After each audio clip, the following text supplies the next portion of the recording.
Welcome back to Ultimate S&S. So this morning when I got up, my plan was to get the quail fed, get the garden watered, go out, deal with a couple of roosters that I needed to butcher out to balance that flock on in. And when I came out, I noticed that there were 3 chickens running around in the yard. Not my large ones, they were my smaller chickens. It was 2 of the brown leghorns. One of those happens to be a rooster, so he's going to be joining the rest of the crew in the freezer later. But one of my black copper Morans is just gone. And apparently what happened, by looking at the coop back in the back, is one of those boards either rotted out or was pried apart. They're just crap. It's crap wood, guys. Don't buy that stuff on Amazon for when it comes to chicken coop. Just build one. Don't buy the cheap ones they sell, the little prefab deals they sell at the store either, because they're all going to warp and get weak in the sun and the rain and things like that. So that's the only guess I can have, is either something pulled that apart and the chickens got out, or something tore into it and grabbed one of the chickens and the rest got out. But I walked around the backyard and I was able to find like a pile of fluff feathers. There was no blood that I could tell, so I'm guessing one of these big owls probably swooped in and grabbed them last night, sometime after 2 o'clock when I'd been out there. But anyway, so I got the large buff Orpington and the one that I call Bart, which had the pea comb. He's the Americana rooster. Those are now, they've been butchered out, processed, and they are sitting back ready to, marinate in their saltwater solution so that they will loosen up a little bit and be ready to fry. And I moved the other chickens into the coop. The 3 that were running around, I lured them into the coop with some feed, and this is what they're doing right now.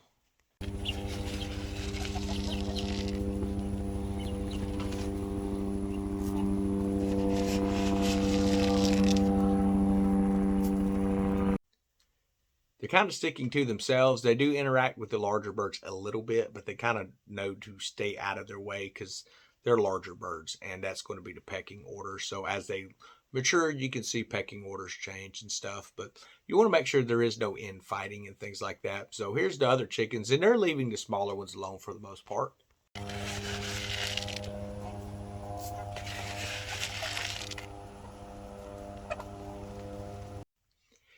And that seems to be working out well. So I'll keep an eye on those guys throughout the day. When they are interacting together, they seem like they're okay. If there are any squabbles, you want to make sure that they don't turn into heavy blows. If it turns into something where it looks like they're actually trying to kill a bird, you're going to have to move the small ones out and just slowly introduce them in. But they've been out there for about 2.5 weeks as far as right next to the coop, so they interact a lot anyway. They just never could get to each other. So everything should be fine. They're about 6.5 weeks old now, so they should be old enough to be out there. I prefer more closer to 8, just from what I've been reading, but I've seen people say as early as 5. So just depends on your flock, because all flocks are different, guys. So a few things I also wanted to cover. So one of the things I do in the morning is I try to read through some of the basic news that's going on around the country. And apparently a lot of the parents have been coming in to the school boards, and they are complaining about some of the curriculum that's being taught to their children. And the curriculum in particular has to do with sexuality, sexual identity, things like that. And they're teaching kindergartners this stuff. They're reading, books that should be something someone does on a personal level. Understand, if you're not going to allow the Bible to be read in the schools, you should not be pushing any kind of a personal aspect or a religious aspect in those schools of any kind. You cannot just pick out Christianity and decide, we're just going to do away with this but teach everything else. But that's what's happening, guys. And my suggestion to parents who are facing that right now, because it's becoming a stink across the nation. So my suggestion, understand the public school system was created, it was designed by an atheist. So don't be surprised if there's worldly curriculum.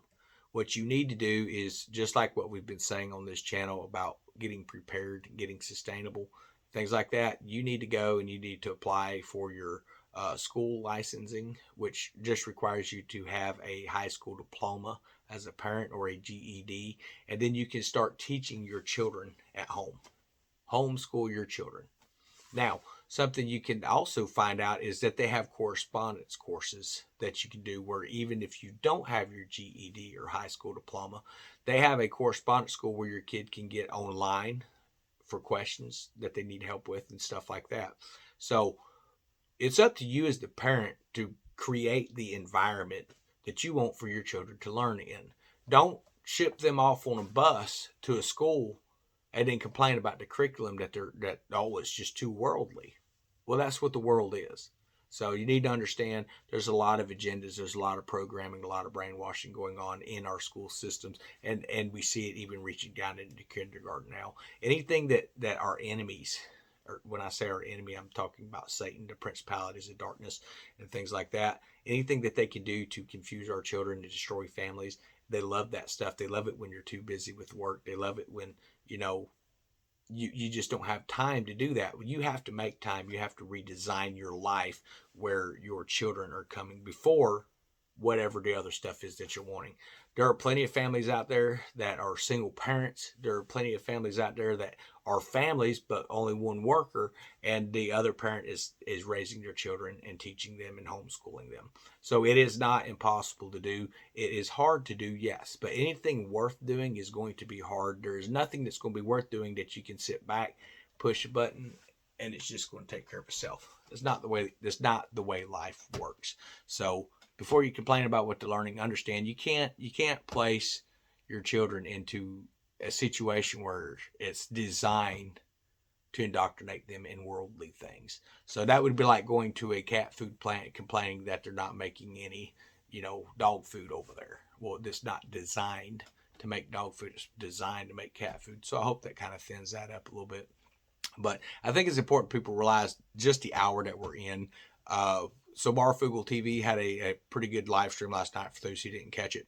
And basically it's talking about what we've been discussing actually on this channel. And I thought it was pretty cool that it's starting to, pick up steam across, the country and across the world at this point amongst prepper groups and things like that, is that as food scarcity reaches epic limits, which they're saying is supposed to be happening around mid-June, is what it's sounding like by the reports I've been reading coming out of the UN councils and stuff like that.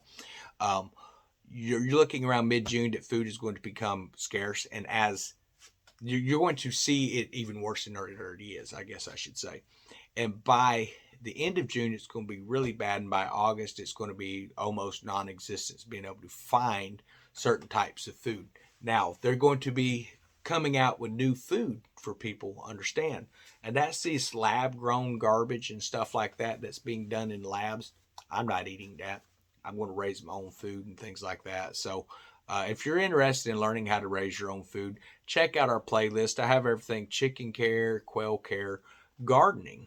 That's another thing. So we had one of our viewers that came in. I didn't recognize the name, so maybe a new viewer that was asking about strawberry seeds. So I wanted to cover that as well. I answered it in the comments, but I want to put it in the video for other people as well.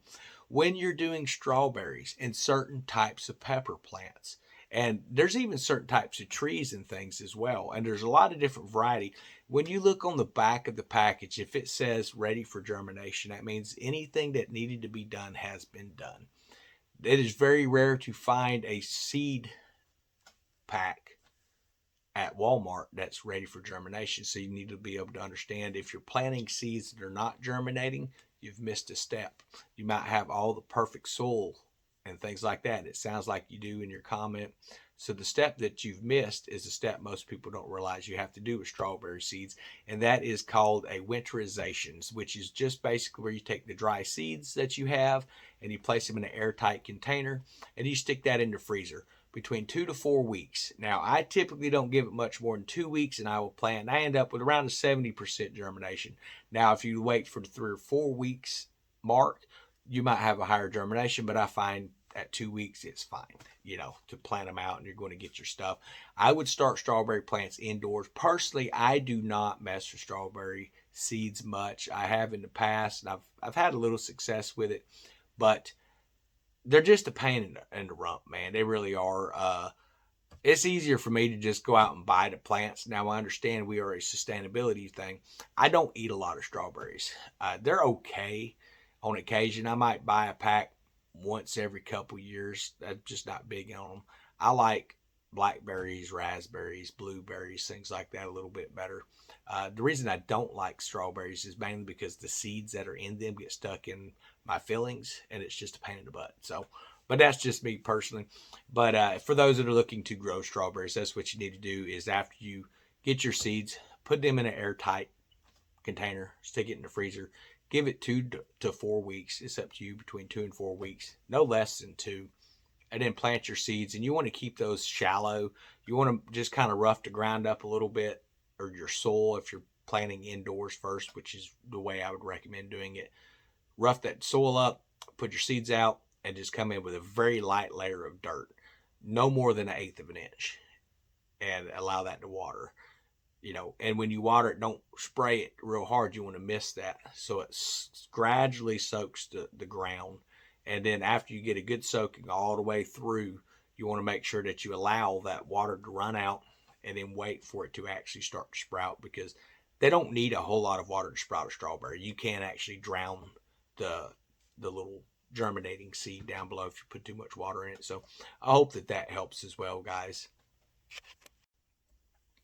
And again, about the food scarcity, I know we go over that a lot, but I think it's important people realize, I really do.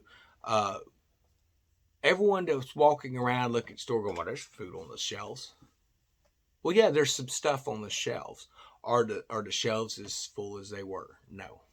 And what we're seeing on those shelves, the shortages we're already seeing here in 2022, this food shortage issue that we have, that everyone doesn't seem to understand. You need to get food now, and stockpile food as much as you can get your hands on.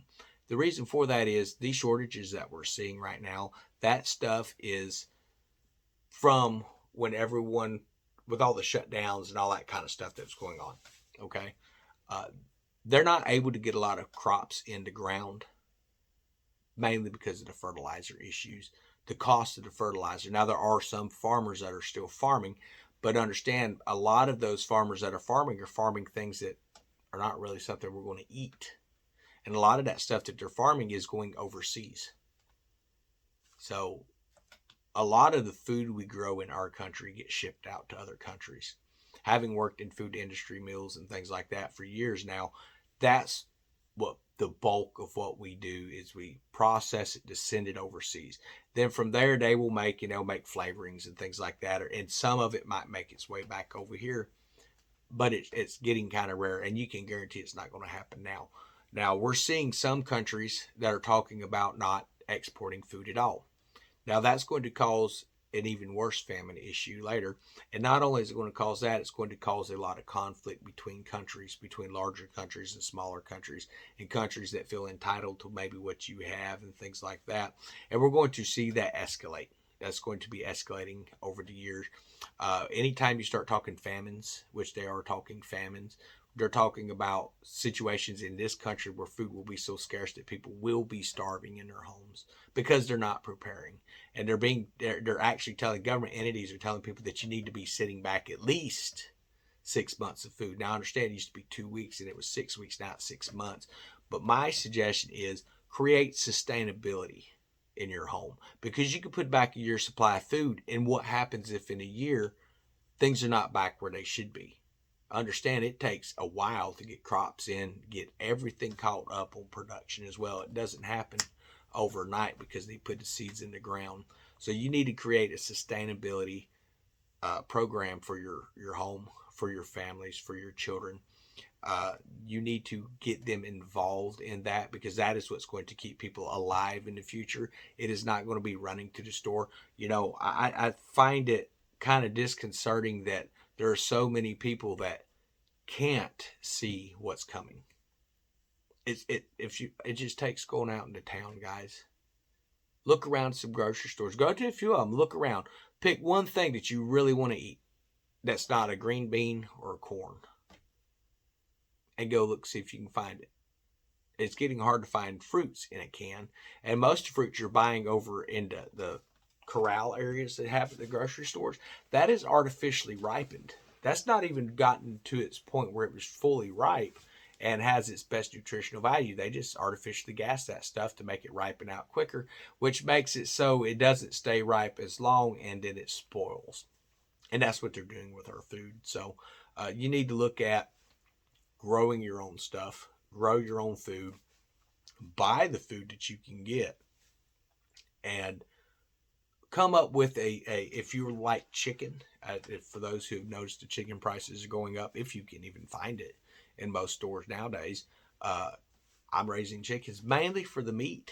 I like chicken eggs on occasion. I prefer the quail eggs, but an egg is an egg when it comes down to survival. And with our chicken eggs, when those start producing, those will be getting water glassed, which is where you take hydrated lime and water and you make up a solution, which is 1 ounce weight, not measurement in a cup or a spoon, but an actual 1 ounce weight of hydrated lime. And you put that with 1 quart of water. And that creates a situation, and that's the mixture rate. However big of a container you want, and you just put the eggs in there. You want to clean them off. Don't wash them. Just clean the dirt and stuff off. Place them in there. And you can put a loose fitting lid or whatever, or you can put a tight lid if you need to keep from getting dumped by kids. But you don't even need a lid on that, guys. Just set it to the side. I would put a loose fitting lid, just keep bugs from flying into the water. But that's me. But and that's how you keep eggs for up to a year and a half.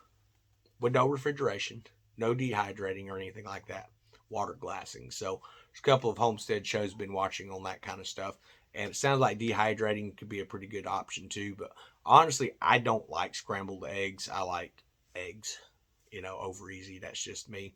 So that's the route I'm going to be going, is with water glassing in the future. But the main thing to remember is we can sit around and we can complain about what's happening all we want. We could show up at school board meetings. We can show up at rallies. We can show up at protests and things like that. 2 things you need to remember. Do not be the violent ones out there. That's because that's what they do. That's not what we do. And 2, sitting around complaining about stuff has never gotten anyone anywhere. You have to take your life into your hands at this point and make sure that you are going to have sustainability to live. If you will come out and you will put 100% of whatever you've got into it, I guarantee you, the Lord's going to bless that. But if you sit back and say, well, I just have to starve, I guess, well, then you're going to sit right there and you're going to starve. So that's the reality of it, guys. We each have a part to play. You can't just sit in a ditch and hope someone rescues you. You have to try to climb out of that ditch. Try whatever it takes, however many tries it gets. Failure only exists if you stop trying. So need to have that mindset in everything that's coming up, because there's going to be a day where we're not going to have internet. There's going to be a day where we're basically going to be on a run, but we're not there yet. Where we are, though, is in a situation where they're starving the population out. That's the plans. That's where they're headed with this. They want to starve the population down. So you can either just fall into that, or you can say, you know what? I've got enough common sense where I'm going to go out and at the very least take and try and cultivate some of these wild plants around my house. That's going to be some food for you. And if you do that, you're going to notice that you're going to attract other types of animals. So if you have a really good garden, you're going to start attracting rabbit. You're going to start attracting different types of animals that you can eat and stuff like that. But you're also going to attract pests. So the better care you take of your garden is going to take care of you in the process. It's going to bring other types of foods in as well. So something to think about, guys. I hope everyone's having a wonderful day. We're going to go ahead and get off here, but I just want to give everyone an update. So have a blessed week.